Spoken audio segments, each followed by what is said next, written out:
was founded by a $1 million 5-year grant to ETSU from Ballad, and I'm truly honored to be asked to help lead and build this organization.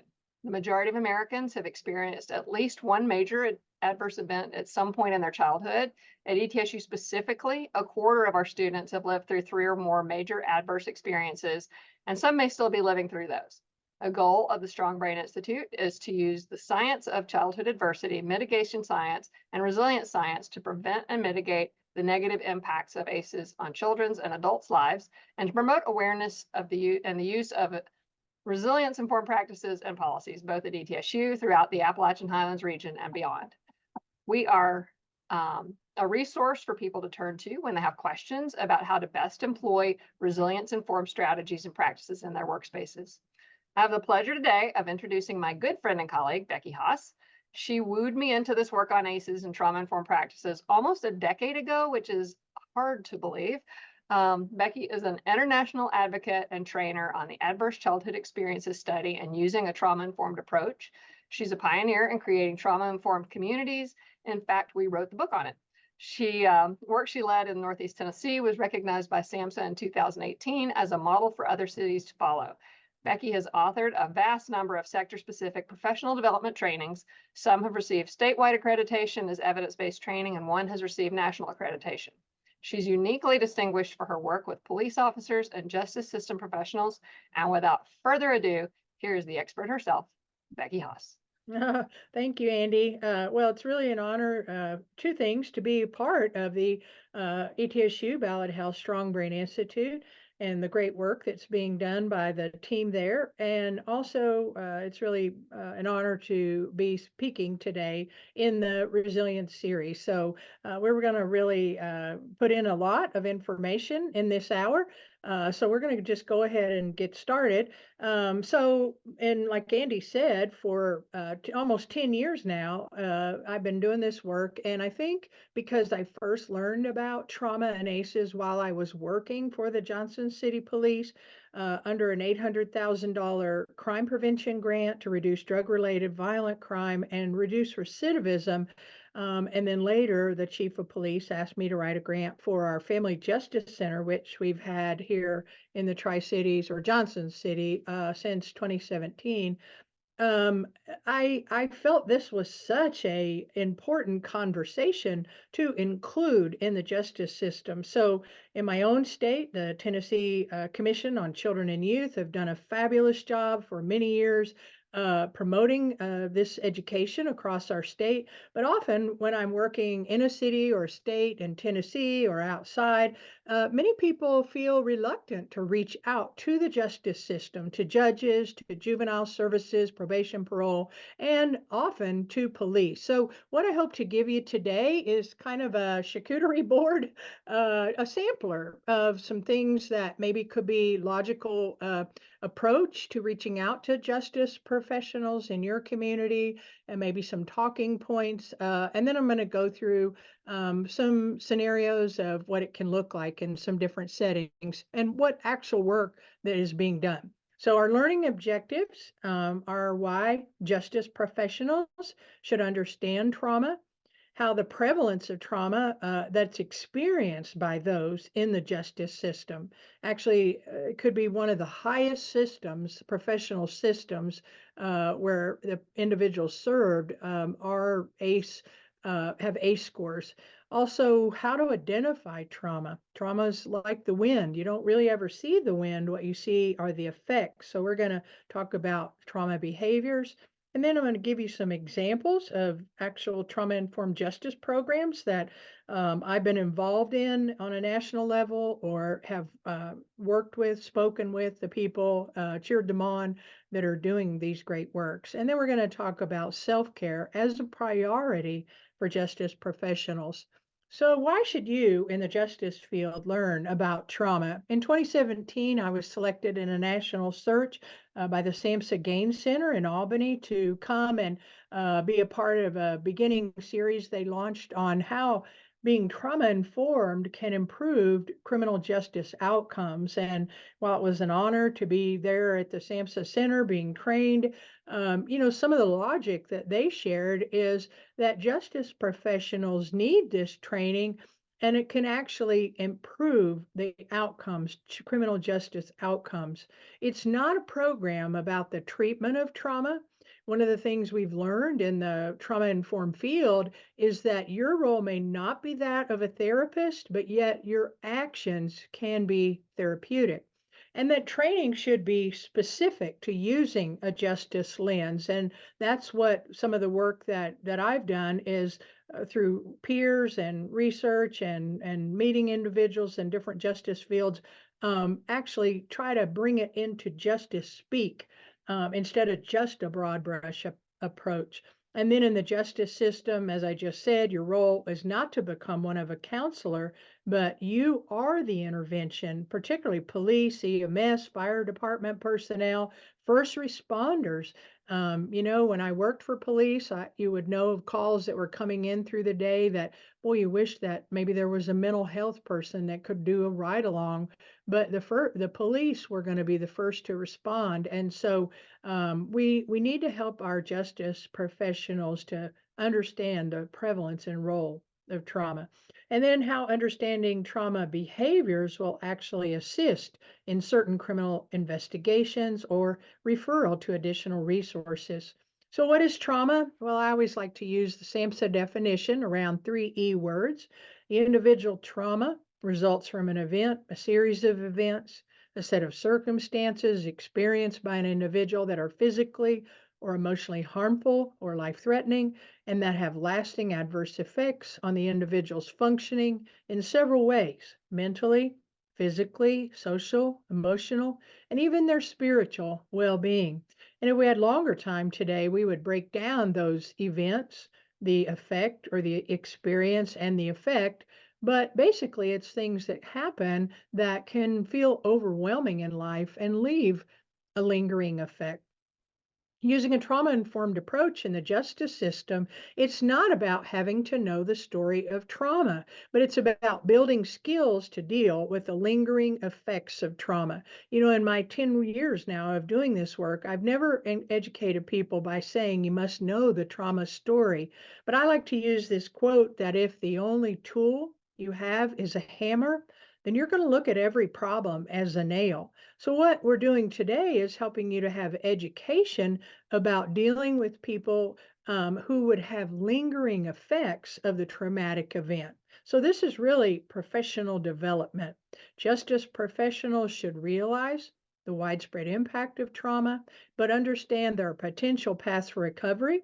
And then, by understanding the prevalence of trauma in the lives of those in the justice system, professionals should use a universal precaution approach.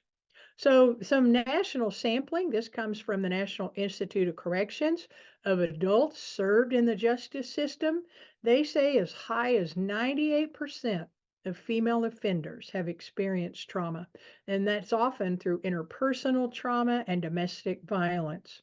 75% of adults in substance abuse treatment report histories of trauma. And I know from working with the police and working to create a reentry program that much of the felony offenses in our area and in our state, and even on a national level, would have a high occurrence of drug addiction and drug use involved. 93% of homeless mothers have a lifetime history of trauma.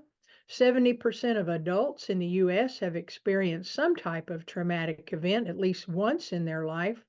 And in public health behavioral health services, over 90% of those accessing public behavioral health have experienced trauma. And then what about the prevalence of trauma in children and youth? We have our youth courts, our juvenile justice. Well, national statistics tell us 70% of children and youth in foster care have experienced at least 2 types of trauma. 85% of children in Head Start have experienced trauma. 72% of youth who run away and are homeless report being exposed to trauma. 90% of youth involved in juvenile justice have been exposed to at least one potentially traumatic event, and 68% of youth will be exposed to violence before graduating high school. Now, I know many of you on this webinar today are probably well versed in the ACEs study, but Les, we have somebody that's a newcomer. We want to make sure we're kind of on the same page. So in the late 90s, Drs. Folletti and Anda came together and created a 10-question ACEs survey. 5 questions. Did you see this in your home before age 18? And 5 things, did this happen to you? And the questions centered around the 3 areas there of abuse, neglect, and household dysfunction. And in hearing both of them speak, they both admitted that they never expected to uncover what they did in that study, and how that those areas of childhood abuse without having healthy support led to choosing risky behaviors to cope, like addiction, early age alcoholism, alcohol, smoking, another, teenage sexual activity. And then when the risky behaviors were chosen, then that's going to lead to, as a social determinant, to later physical health. And so when we see that, and this is information that's important for justice officials to understand. So the original study showed that by scoring 1 or more ACEs, someone's 2 times more likely to have serious financial problems, 2.5 times more likely to smoke, 2.6 times more likely to develop pulmonary disease, 3 times more likely to have serious job problems, 3 times more likely to use antidepressants, and 4 times more likely to develop STDs. But notice how high, what the impact is when the ACE scores are higher. So 4 or more when someone scores, 3.7 times more likely to experience anxiety, 4.4 times more likely to have chronic depression, 5.6 times more likely to be involved in illicit drug use, 5.8 times more likely to have problematic alcohol abuse, 7 times more likely to go to prison. I'd never heard the words as a mother and a grandmother until working for the Johnson City Police. I'd never heard the words cradle to prison pipeline till that time.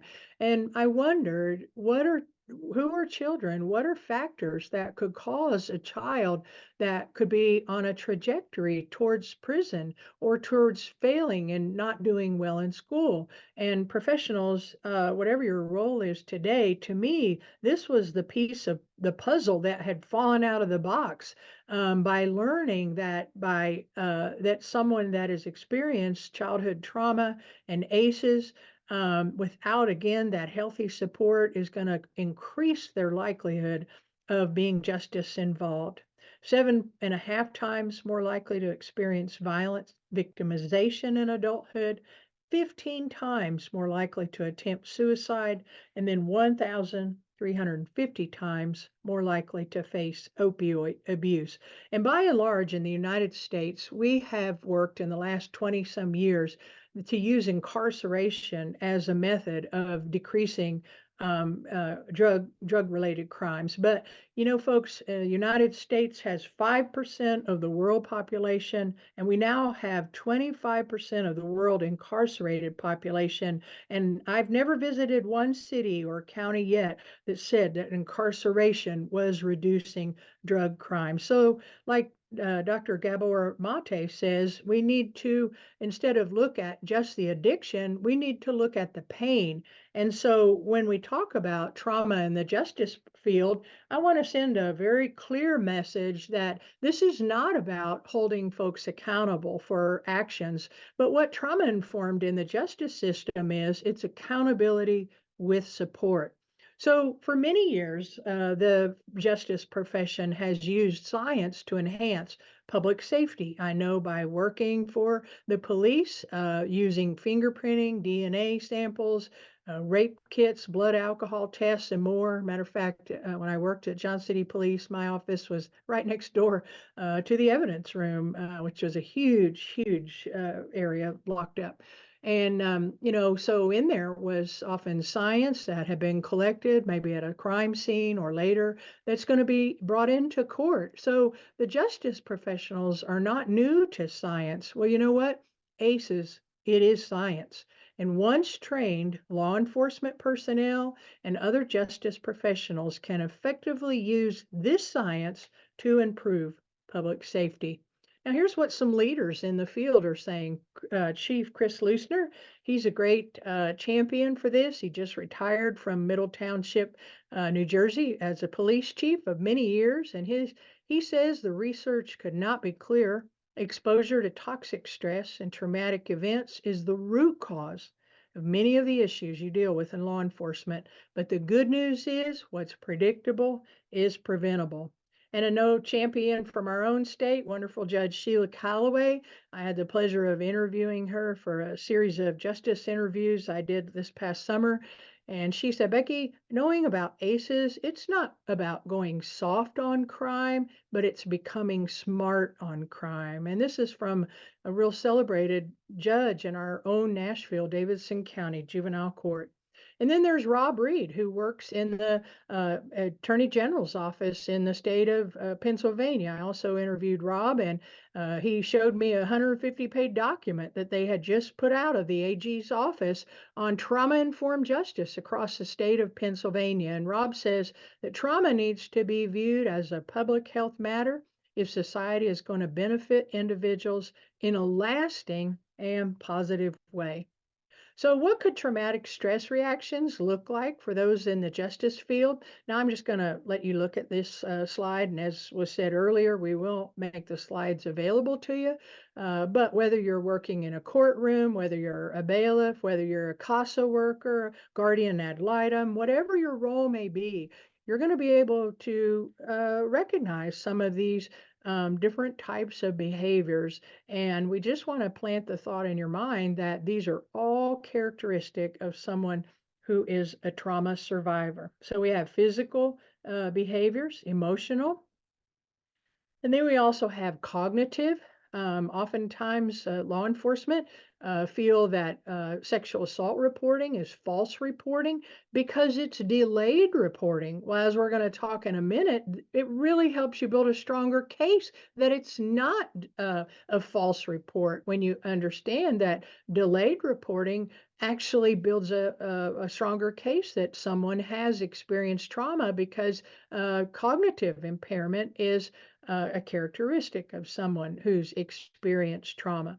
And again, you can read through the list here of things that a poor sense of time, memory loss, police may interpret that, or a judge may interpret a memory loss on someone as them not wanting to come with the truth. But we need to see that these are all things that are characteristic of someone experiencing trauma. And then behavioral, where we see people agitated, kind of no focus, darting eyes, inactivity, slow movement, withdrawn, often with children, irritable, angry, verbal outbursts.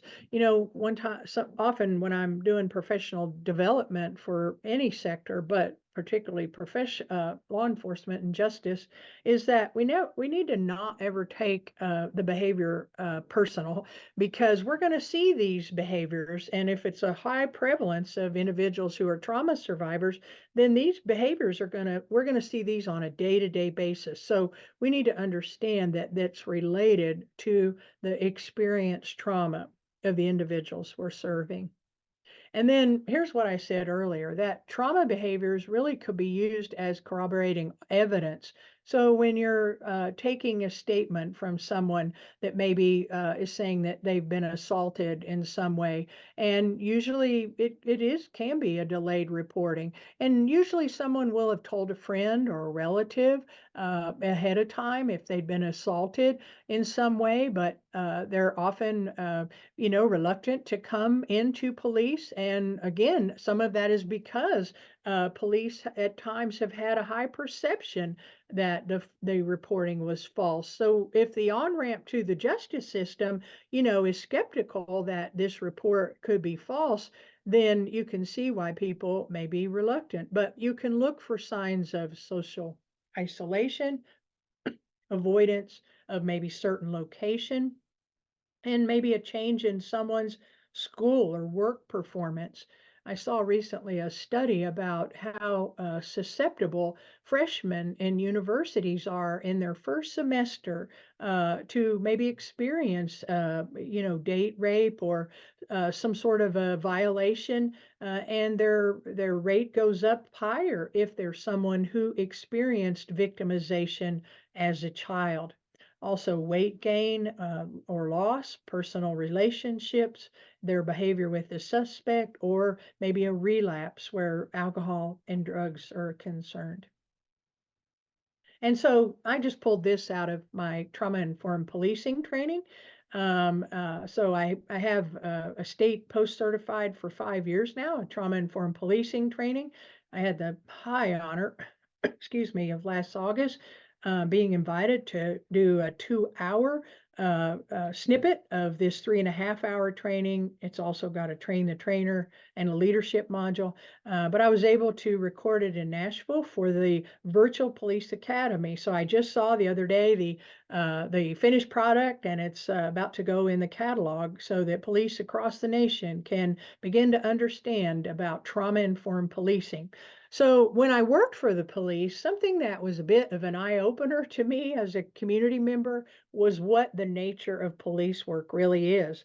And when you look at data and statistics, though law enforcement police are referred to as law enforcement, meaning they enforce the law, which is what they do, it's really only one of several things police do.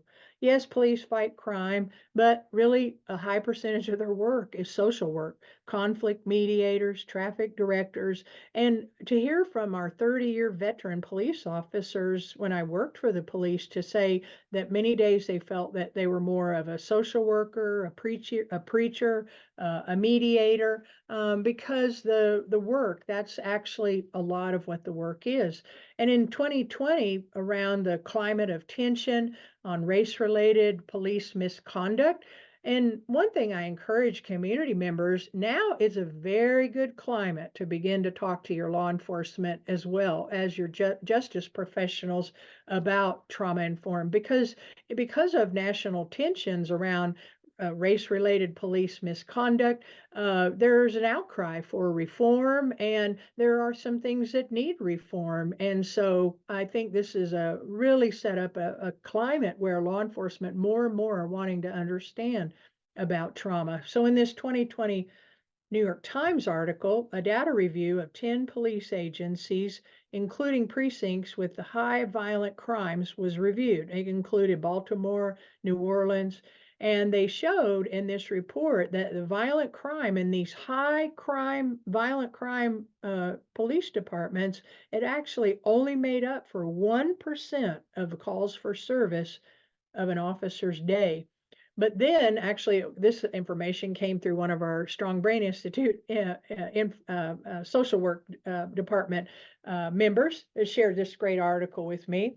And this was a 2016 national study of the training of police officer and of the training of 135,000 recruits across over 600 local academies.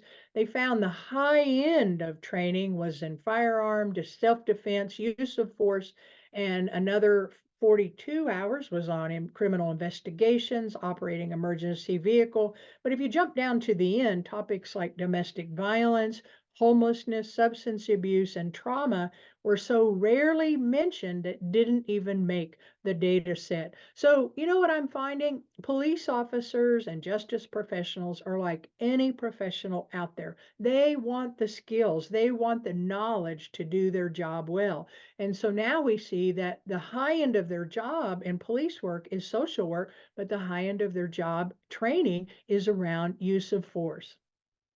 And so I'm going to show this little clip. It's about 2 minutes. And this is a trauma-informed policing practice that comes from the Vera Institute. And this can be applied almost to any police scene, these three principles. So let's watch now. My name is Altavice Love Craighead. I'm a commander with the local police department, and I am a co-victim of homicide. So trauma-informed policing is an organization creating policies that discuss trauma, the effects of trauma, and what trauma looks like, and it ensures that officers do not re-traumatize victims. Imagine this. I encounter you, and you've been a victim of a crime. And I see you acting out. You're yelling, you're screaming, you're belligerent to me, who I've just come to help you. And if I don't take a step back, and everybody's not perfect, because there's been times where I've said, I just came to help. Why is she yelling at me? But if I don't take a step back and think about what's going on, then I can't help you, and we go nowhere. But if I can step back a little bit further and think about what experiences you may have had that brought us to this day, then I can better support you and give you services to help you, which could stop the behavior. And a lot of the behavior can lead to more criminal activity. Think of retaliation. If you're angry because you were a victim of a crime and you want to get back at the person that did this to you, and in your moment of emotion, you take off and you want to do this. Well, if I can bring you down, de-escalate you, and help you and support you, the chances of you retaliating against that person decreases, which stops the cycle of violence. So safety and security is just ensuring that the victim feels safe after the incident occurred. So if you had your house burglarized and your door was kicked in, I'd make sure I help you secure your door, or find a way to get it secured. If you didn't want to stay at your home that night, then we could transport you to wherever it is you want to stay for the evening. Ventilation and validation is just an opportunity for you to speak about what happened to you without me judging you in any way. I just listen and let you speak about how you feel and about what had happened to you and how that made you feel. And then preparation and prediction is about explaining the whole criminal justice process. So from this point on, your house is burglarized. Here's what we're going to do next. I'm going to need you to go speak to the detectives. Eventually, if someone's arrested, I'm going to need you to go to court. It could be possible that you may have to testify in court, and here's what we're looking for you to say. Just explain what happened to you. And then you explain the whole process to the person. They know what to expect. It's not, something that's taboo. It's not, so they won't be afraid. And it helps move them forward to show that there is an end to this whole incident, and it gives them hope. My name is Alta. I love that. Gives them hope. All right, so let's review quickly what the detective there said. Safety and security, which would be on the scene to help reestablish a sense of safety if someone feels safe to stay where they are or they need to be transported somewhere. Validation and ventilation, as I mentioned earlier, sometimes there's a high perception among police that sexual assault reporting is false reporting, when actually FBI data says it's only 2 to 8% of the reports filed are actually false. And so we need to, by maybe in the exam room, having a box of tissues or a bottle of water and a detective making a statement. Some of the questions we talk about may be hard to answer. And what are you doing from the get-go, setting that supportive tone? And then lastly, preparation and prediction. All of you in the justice field, what comes next. You know about orders of protection. You know about subpoenas. You know about the testifying. But to many individuals, it's a very traumatic experience to come to court. So by just giving some information on the front end can help to reduce trauma.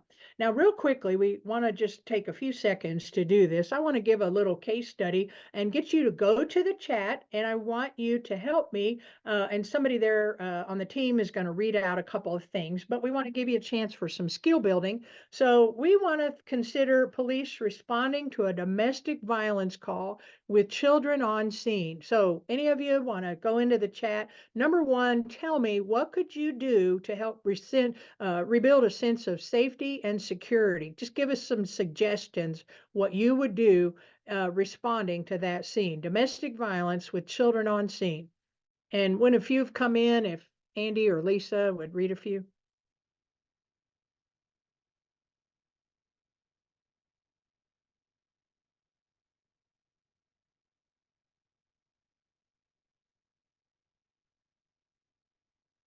Hello? I think people are thinking, haven't seen anything come through yet. Oh, nothing yet? Oh, okay. Okay, well, and to keep moving. So, for instance, officers in Johnson City, they have literature about the Family Justice Center. They can let the individual know that there are services they can go to that are free and confidential to talk about the situation going on. We also, in our state of Tennessee, Governor Lee had passed a Handle with Care law. So police in many precincts are already trained to turn in a handle with call notice to the child's school before the next morning. And there's no details about that specific incident, but it's just helping the teachers have a heads up that there was police in the house the night before. So just a couple of those things could help create a sense of safety.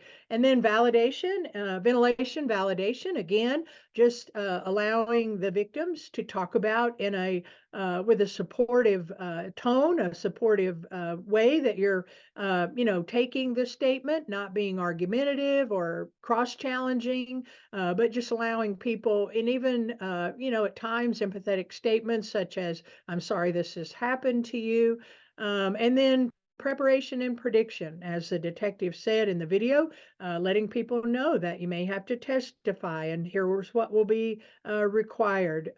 And those types of situations. And can you see what a broad range of calls and cases that those three steps could be applied to as far as using trauma-informed policing? Now, here's some examples of real life trauma informed justice programs that either I've been involved in some small way or interviewed people on the phone or met them at conferences. So in Dallas, domestic violence calls with children on scene. The officers are making referrals to child mental health services for follow up. They're also doing this in Wilmington, Delaware. They've been doing it there for many years, and it was the police that initiated it. And in 2016, police partnered in Delaware to have the child mental health referrals, and because of the high volume of children on scene. Also, we see very commonly now social work or mental health professional ride-alongs. The Denver police, they actually have a mental health division where they have mental health professionals that do ride-alongs to do crisis evaluations, so that the police, though they may understand about trauma, they're not being turned into the to that actual role of the crisis evaluator or the therapist, but now they're partnering with those that are. Telehealth, I was in the spring doing a program with the Sane Nursing Help Sarah there at ETSU, and the Greenville Chief of Police attended, and he was telling me during the break how that they were utilizing behavioral health. So instead of the cost of an actual social worker, a mental health, they were simply having the officers that could have access to someone through telehealth, through FaceTime, that could do an evaluation when they're on scene. And the chief very excitedly reported how well that program was working. And then having mental health professionals or social work actually as a part of police staff. And then we see in Delaware, they're doing a program, they got the idea from Florida, a juvenile civil citation, which for low-level juvenile defenses, it holds the youth accountable for their behavior, but involves the parents in sanctioning and then helps prevent the youth's further involvement in the justice system. And then we see the Chattanooga Police, Chief Dave Rowdy, he retired recently, but enlisted my help to create fidget bags that all the nonprofit there in the community paid for, that all the patrol cars had items to help calm children on scene. Chattanooga Police was also doing Bigs in Blue. Johnson City Police, we did lunch buddies with the Johnson City schools where officers were mentoring. As a civilian working for the police for about 6.5 years, I was very involved in bringing our police into schools and the community just to really interact with the public. And I can promise you, no one ever wanted my photograph with them. They wanted that officer's photograph, particularly children. And so we sometimes miss out on the mentoring opportunity that police have. A lot of people don't know this, but a young, kind of rowdy, troublesome youth in Kentucky named Cassius Clay, there was an officer that often responded to that neighborhood, and Cassius Clay would get in a lot of problems. And this officer referred the young man to a inner city boxing program, and the rest is history, as that's Muhammad Ali and the great boxing legend. And all that came about through a police officer that took an interest in this young man. And then we see police departments starting to soften environments for police interview rooms, and then police that are having CIT training. I'm CIT trained, critical incident and trauma informed policing for their officers. So Andy, who kindly introduced me there, she and I co-authored an article with the chief of police of Oklahoma City Police, who I was training there, all the young people there in blue. I helped train 1,200 officers in 2019 in trauma-informed policing, and Chief Wade Gorley, Andy and I, we co-authored an article that was published by the International Association of Chiefs of Police magazine called Increasing Empathy Through Trauma-Informed Policing. And then another widely known program, which I've already alluded to for trauma-informed policing, is Handle with Care. Delaware is very involved in that. Virginia is very involved in launching that. Oklahoma, as a state, is working to launch it. Massachusetts. So more and more, this is a very easy program for schools and police who already work together to reduce trauma on scene. And here's an image of the softened up interview rooms. This is from Cambridge Police Department that revamped their interview rooms to be more soft and comfortable for survivors being interviewed about assault. And then I had the honor in 2021 of training Cumberland County Sheriff's Department, and the officers, really wanted to create connection with the students, and they had a car dealership that made a donation to the police department to support the SROs, and the SRO had wraps made for their cars of the school mascot where the SRO served. So when that car pulled up, that the kids all could identify that this officer belongs to us. And these were really just exciting to see how the officers wanted more and more to create that sense of belonging in the school through trauma-informed policing. And then the Martinsburg Initiative in Martinsburg, West Virginia, they got a HIDA grant for a high trafficking drug corridor situation years ago. And they initiated the Martinsburg Initiative, which is police and mentoring young people. They now have county schools, universities, Boys and Girls Club, all on board helping with that great program. And now let's move to juvenile justice. So the National Child Traumatic Stress Network has for many years had the 8 essential elements of a trauma-informed juvenile justice system. And if you just look through the screen here, it recommends these development experts, child experts make up the NCTSN, are making recommendations that juvenile justice professionals understand and put in place trauma-informed policies and procedures, understand how to do screening of youth or use universal precaution, and then clinical assessment, trauma-informed programming and staff education, and then prevention and management of secondary trauma, which we're going to talk about near the end. And then trauma-informed partnering with youth and families, trauma-informed cross-sector collaboration, and then trauma-informed approaches to address disparities and diversity.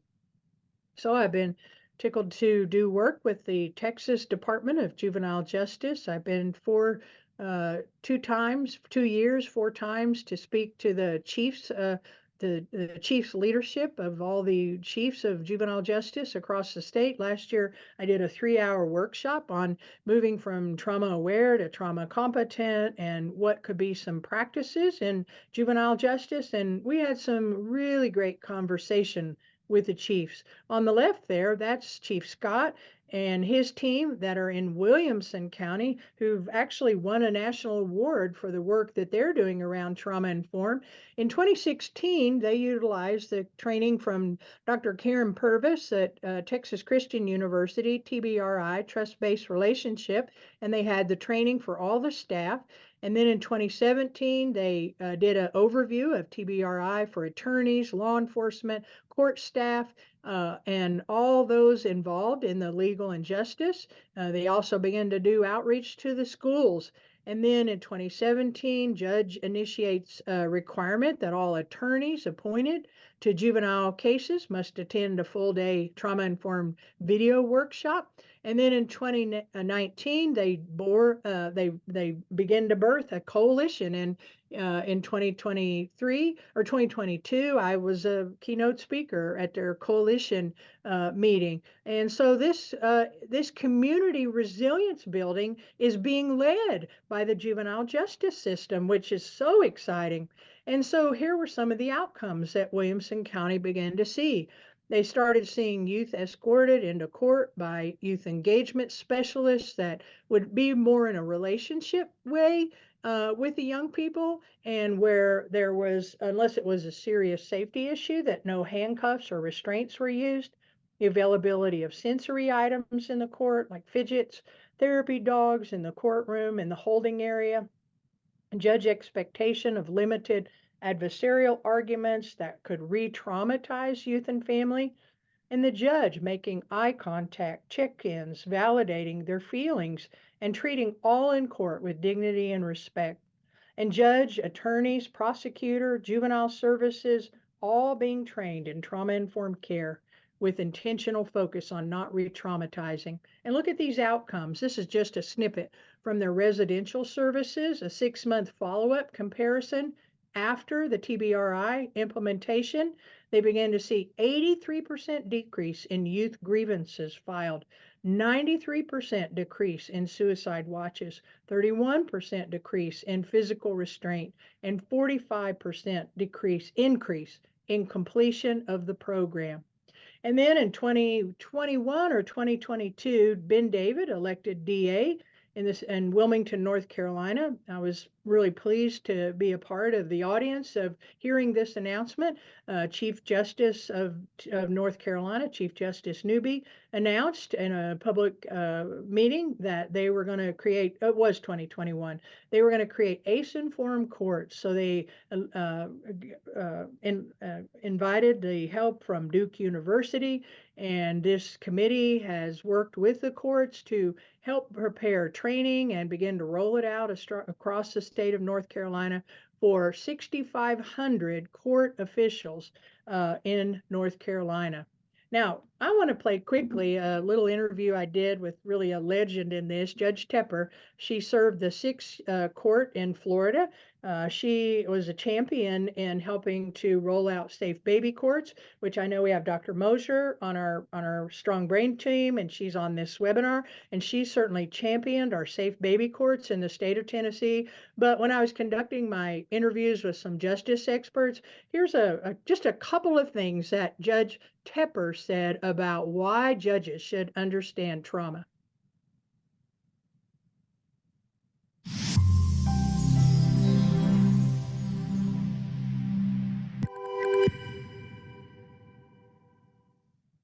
Do judges need to know about this? You bet. And there's a lot to it, but what a difference it can make.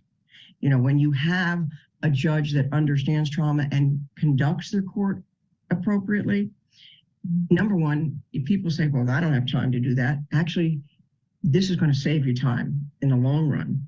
And isn't it our job to try to meet the needs of the parties that are in our court, satisfy the obligations that we have under the law? I have a letter I got 1993. I didn't know anything about ACEs. I didn't know the word trauma in the courts. And a young woman from a nearby jurisdiction was being held for that jurisdiction, but had some violations in front of us. And I could see she was very antsy. She was in custody. And she interrupted me. She goes, I got to get out of here. I've got to get back to, and she named the town. I got to get my kids back. Now, again, didn't know about trauma. And I said, oh, so you're in, child welfare case? Yes. And she was just, and at that time, and not all jails are as trauma informed as they could or should be, but our local domestic violence center was allowed to go in and do some groups and work with people. That's all we had at that time. And I said, well, you know what? It's free services. If you're interested, I can have somebody from the domestic violence center meet with you and then see what they can do to assist you. And she hushed. I got a letter the next day from her. She said nobody had ever before asked her anything or wanted to meet any of her needs. And she had been molested since, for 20 years off and on, and she would run away and she was in the system, but nobody ever thought to ask her what she needed. And it was just a very fine point. And then we checked on her periodically over the years, and she was doing well. And that's the amazing part, is that if judges understood how they treat people, how others in their courtroom treat them, not just what we say, but how we say it, we can give them a path forward. And I think judges should know about it, because every chance we see people, whether it's first appearance on a criminal case when you're setting bond, finding probable cause, whether it's the first time you're deciding whether to remove the children, an arraignment on a juvenile delinquency case. And I did check with Dr. Folletti to make sure I wasn't going too far by doing this and discussing some of this.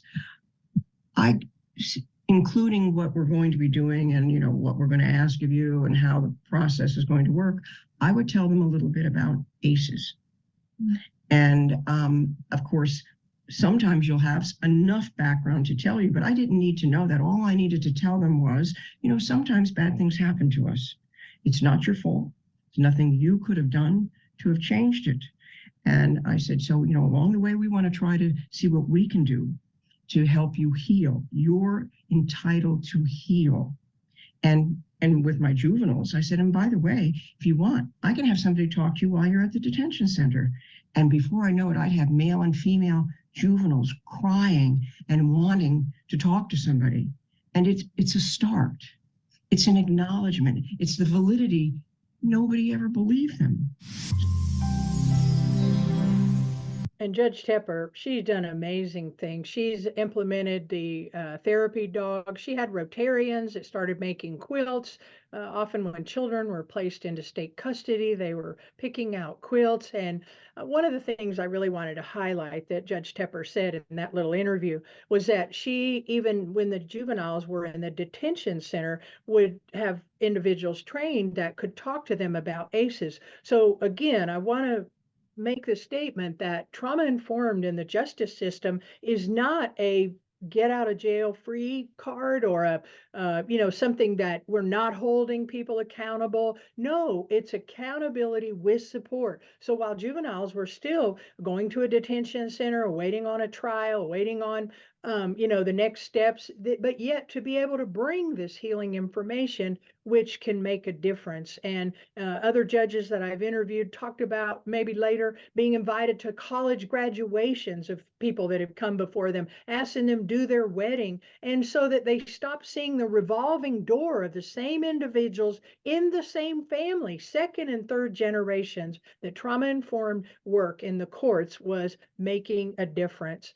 And then this comes from the SAMHSA essential components of trauma-informed justice, simple things just as courtroom communication. And again, we're going to make all this available to you if you'd like the slides, but instead of a judge's comment, your drug screen is dirty, which I've heard that many times when I was in court with someone coming into our probation program, and the perception of the trauma survivor would take that as then I'm dirty, there's something wrong with me. But by just using a trauma-informed approach, your drug screen shows the presence of drugs, that we can create messaging that is more supportive around the kind of issues that we're dealing with in the court. The last one says, I'm sending you for a mental health evaluation. So the individual interprets this, I must be crazy, there's something wrong with me that can't be fixed.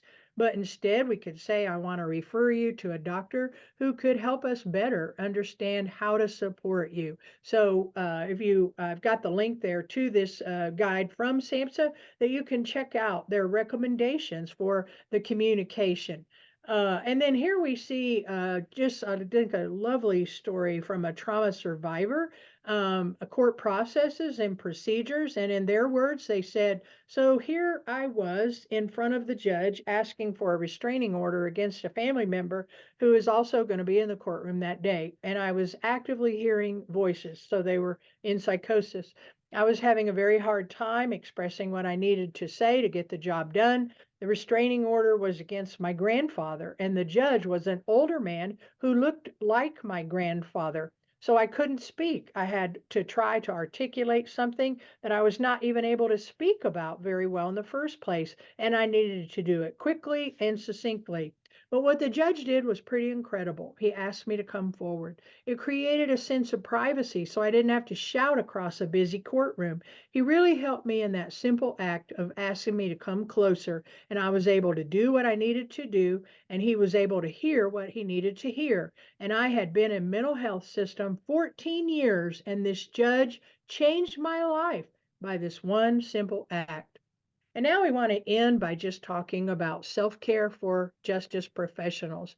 You know, when I led the probation program, we had job skill training that was provided by a local organization that helped with different job skill for reentry programs. And one night on our family night, we had judges come, the clients come, their families, our staff and their families. And the job skill trainer, her husband was telling me that she was having nightmares at night because she was not in the justice field. She was just helping to do GED training and some customer service type training. But now by hearing a lot of the stories of trauma, and so we need to make sure as a priority that we build in wellness in the justice system. So according to the Bureau of Justice Statistics, this is in my police training, so it's related to the police, that there are approximately 800,000 police officers in the US, and statistics show that 20 to 25% of working police officers are chemically dependent on alcohol or drugs. So statistically, that translates to 200,000 police officers battling addiction. Another recent study showed, related to first responders, that 85% of first responders have experienced issues related to their mental health through a cumulative, just the impact of over and over the trauma. 55% of first responders believe their supervisor will treat them differently if they mention their mental health concerns, and 69% said mental health services are seldom mentioned or utilized. So our last little video comes from great folks in Wisconsin that are doing a huge program to create awareness around self-care for justice professionals, specifically first responders. So in Robin's story here, as she's going to give her own little testimony here, I want you to hear not only for her own life, but then supervising her staff, how seamlessly she moves through understanding vicarious and secondary trauma to support her staff. So let's watch. The program in Wisconsin is called It's Okay to Ask for Help. You could be on the interstate in the middle of the night, no lighting, cars whizzing by you, can't see the graphic trauma that might have occurred. There's plenty of death that we are dealing with. If you don't deal with your feelings, they're going to come back, and they can come back in a negative way. And then it's not healthy for you as a responder to move on and heal. It's okay to ask for help. Well, presenter error there. I pulled out the wrong clip of Robin. That's just a little teaser. But the longer clip, that's about 2.5 minutes, she talks about when her staff says they feel heart palpitations or getting flushed in their face. She'll say, that's not okay. And then she talks about some actions that can be taken. And I know from training police on a national level, in the training that I developed, I have an area on reducing officer trauma. And the first thing I do before I go to a police department is I meet with their mental health people, because I want to go in there and recommend the resources that they already have available. And it's hard for me to express how that the officers, a high percentage of them will tell me later, maybe they weren't paying attention before, but they didn't know those things were available. But they also do have a real high stigma that if they, were to talk about their mental health or their exhaustion, and the same with attorneys or judges, that maybe there would be a stigma around it. And so we have to prioritize self-care when we talk about the justice system and professionals. So we are at the end of the presentation. If you have any questions, we'll let Andy kind of moderate there. There's my contact information. Again, thank you for joining and hope that we gave you some information that can help today. Becky, we had a question about ACEs. Is there any information about ACEs in folks that suicide, incarcerated folks? Do you know of any resources? That's a really good question. And actually, for nothing that I've presented, I haven't researched that. So if somebody would like to email me, I'll do some, diving into that or reach out to some of the experts I know, but I don't know that answer. Thanks. And there may be someone else on here that does too. Yeah. Let's see what else. That was one. I think was there another question in the chat? We were monitoring both the Q&A and the chat. People are sharing some nice resources with one another. A question about ACEs and adults in the system that getting that kind of information for their own self-reflection and understanding. The question is, are people in the justice system ever given this information for their own? They were wondering about resources for, like, is there work done with the adults themselves to understand their own trauma history, since we've been talking about a lot of things with children and prevention. Yes, again, but I'm old enough to remember Johnny Carson and Stump the Band. So this is not an area that I've specifically researched out. But let me just take a minute and say why I'm delighted that this is being sponsored today by the ETSU Strong Brain Institute, because one area that is lacking in this whole trauma-informed conversation is hard and fast research about. We have a lot of anecdotal things of how it's working. We're being invited to graduations, but the things that you all are saying in the questions, which are great, is that we need published research on the outcomes of trauma-informed approaches.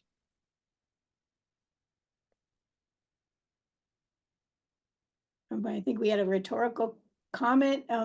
Why is ACEs training not considered crucial within the correctional system, adult and juvenile, and how it does contribute to the effective rehabilitation and support for individuals in the justice system?